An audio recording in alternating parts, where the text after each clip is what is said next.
அனைவருக்கும் வணக்கம். தினமொரு சிந்தனையில் இன்றைக்கி தலைவன் தவறானவனாக இருந்தால் ஒரு தலைமுறையே வீணாகி போகும். நம்ம வாழ்க்கையில் நாம் ஏதாவது ஒரு தலைவனை தேர்ந்தெடுப்போம். அந்த தலைவன் ஒரு அரசியல் தலைவனாக இருக்கலாம், அல்லது ஒரு சமூக தலைவனாக இருக்கலாம்.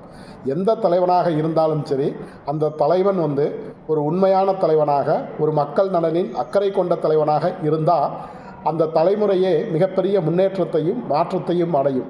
மாறாக ஒரு தலைவன் ஒரு தவறானவனாக, ஒரு சுயநலவாதியாக, மக்கள் நலனின் அக்கறை இல்லாதவனாக, தன்னை மட்டுமே மேம்படுத்தி கொண்டு மக்களை அடிமைப்படுத்த நினைக்கும் ஒரு தலைவனை நாம் தலைவனாக ஏற்றுக்கொண்டால் அது மிகப்பெரிய அழிவை நோக்கி போய்விடும்.